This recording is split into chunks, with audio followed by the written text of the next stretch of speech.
जो सब जीवों के लिए रात्रि है वह आत्म संयमी के जागने का समय है, और जो समस्त जीवों के जागने का समय है वह आत्मनिरीक्षक मुनि के लिए रात्रि है। बुद्धिमान मनुष्यों की दो श्रेणियां हैं। एक श्रेणी के मनुष्य इंद्रिय तृप्ति के लिए भौतिक कार्य करने में निपुण होते हैं, और दूसरी श्रेणी के मनुष्य आत्मनिरीक्षक हैं जो आत्म साक्षात्कार के अनुशीलन के लिए जागते हैं।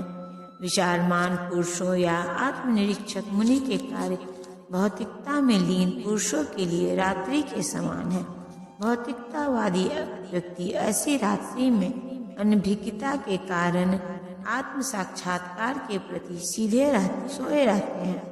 आत्मनिरीक्षक मुनि भौतिकवादी पुरुषों की रात्रि में जागे रहते हैं। मुनि को आध्यात्मिक अनुशीलन की क्रमिक उन्नति में दिव्य आनंद का अनुभव होता है, किंतु भौतिकवादी कार्यों में लगा व्यक्ति आत्म साक्षात्कार के प्रति सोया रहकर अनेक प्रकार के इंद्रिय सुखों का स्वप्न देखता है, और उसी सुप्तावस्था में कभी सुख तो कभी दुख का अनुभव करता है। आत्मनिरीक्षक मनुष्य भौतिक सुख तथा दुख के प्रति अनन्य मनस्क रहता है। वह भौतिक घातों से अविचलित रहकर आत्म साक्षात्कार के कार्यों में लगा रहता है। जो पुरुष समुद्र में निरंतर प्रवेश करती रहने वाली नदियों के समान इच्छाओं के निरंतर प्रवाह से विचलित नहीं होता और जो सदैव स्थिर रहता है वही शांति प्राप्त कर सकता है, वह नहीं जो ऐसी इच्छाओं को तुष्ट करने की चेष्टा करता हो।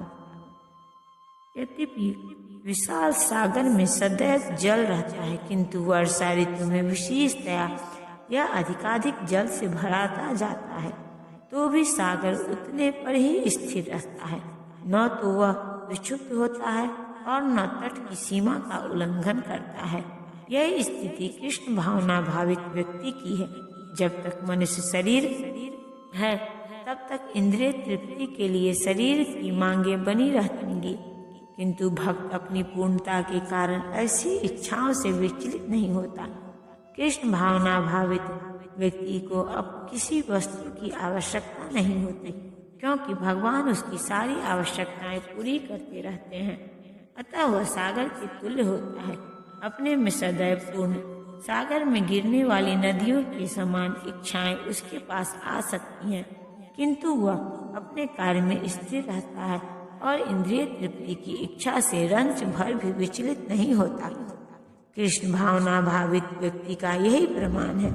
इच्छाओं के होते हुए भी वह कभी इंद्रिय तृप्ति के लिए उन्मुख नहीं होता, क्योंकि वह भगवान की दिव्य प्रेमा भक्ति में तुष्ट रहता है। अतः वह समुद्र की भांति स्थिर रहकर पूर्ण शांति का आनंद उठा सकता है, किंतु दूसरे लोग जो मुक्ति की सीमा तक इच्छाओं की पूर्ति करना चाहते हैं, फिर भौतिक सफलताओं का क्या कहना, उन्हें कभी शांति नहीं मिल पाती।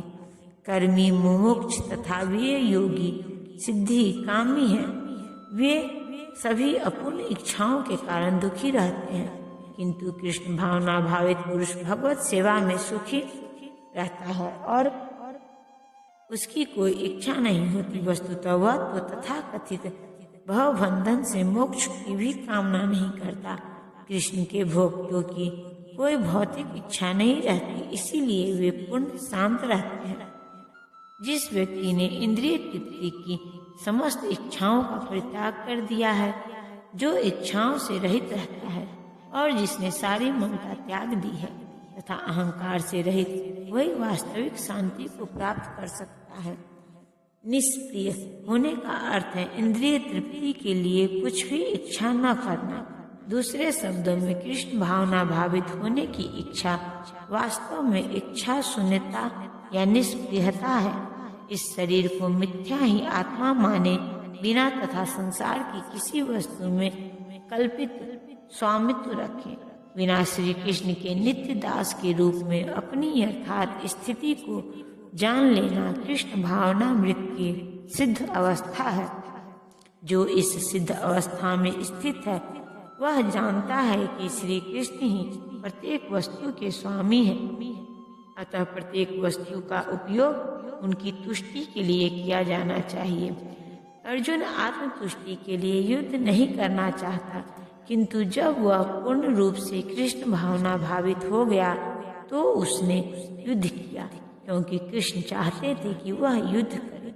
उसे अपने लिए युद्ध करने की कोई इच्छा न थी, किंतु वही अर्जुन कृष्ण के लिए अपनी शक्ति भर लड़ा। वास्तविक इच्छा शून्यता कृष्ण तुष्टि के लिए इच्छा है। यह इच्छाओं को नष्ट करने का कोई कृत्रिम प्रयास नहीं है। जीव कभी भी इच्छा शून्य या इंद्रिय शून्य नहीं हो सकता, किंतु उसे अपनी इच्छाओं की गुणवत्ता बदलनी होती है। भौतिक दृष्टि से इच्छा शून्य व्यक्ति जानता है कि प्रत्येक वस्तु कृष्ण की है, अतः वह कृष्ण वस्तु पर अपना स्वामित्व घोषित नहीं करता। यह दिव्य ज्ञान आत्म साक्षात्कार पर आधारित है, अर्थात इस ज्ञान पर कि प्रत्येक जीव कृष्ण का अंश स्वरूप है और जीव की शाश्वत स्थिति कभी न तो कृष्ण के तुल्य होती है न उनसे बढ़कर। इस प्रकार कृष्ण भावनामृत का यह ज्ञान ही वास्तविक शांति का मूल सिद्धांत है। यह आध्यात्मिक तथा ईश्वरीय जीवन का पथ है, जिसे प्राप्त करके मनुष्य मोहित नहीं होता। यदि कोई जीवन के अंतिम समय में भी इस तरह स्थित हो तो वह भगवत धाम में प्रवेश कर सकता है।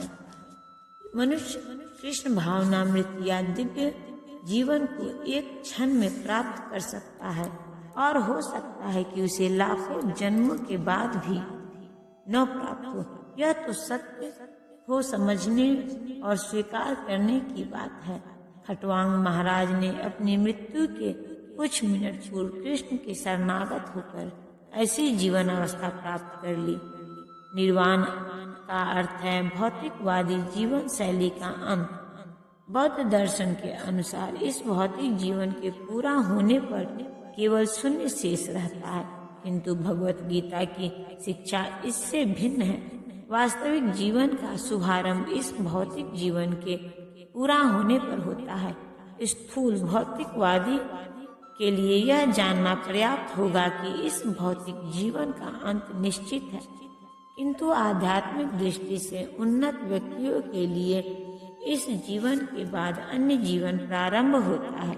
इस जीवन का अंत होने के पूर्व यदि कोई कृष्ण भावना भावित हो जाए तो उसे तुरंत ब्रह्मा निर्वाण अवस्था प्राप्त हो जाती है। भगवत धाम तथा भगवत भक्ति के बीच कोई अंतर नहीं है, चूँकि दोनों चरम पथ है।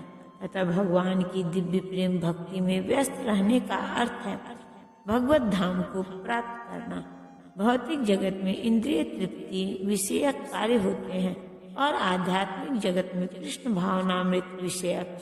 इसी जीवन में ही कृष्ण भावनामृत की प्राप्ति तत्काल ब्रह्म प्राप्ति जैसी है, और जो कृष्ण भावनामृत में स्थित होता है वह निश्चित रूप से पहले ही भगवत धाम में प्रवेश कर चुका होता है। ब्रह्म और भौतिक पदार्थ एक दूसरे से सर्वथा विपरीत है, अतः ब्राह्मणी स्थिति का अर्थ है भौतिक कार्यों के पद पर न होना। भगवत गीता में भगवत भक्ति को मुक्त अवस्था माना गया है, अतः ब्राह्मणी स्थिति भौतिक बंधन से मुक्ति है। श्रील भक्ति विनोद ठाकुर ने भगवत गीता के इस द्वितीय अध्याय को संपूर्ण ग्रंथ के प्रतिपाद विषय के रूप में संक्षिप्त किया है। भगवत गीता के प्रतिपाद्य है कर्म योग, ज्ञान योग तथा भक्ति योग। इस द्वितीय अध्याय में कर्म योग तथा ज्ञान योग की स्पष्ट व्याख्या हुई है एवं भक्ति योग की भी झांकी दे दी गई है।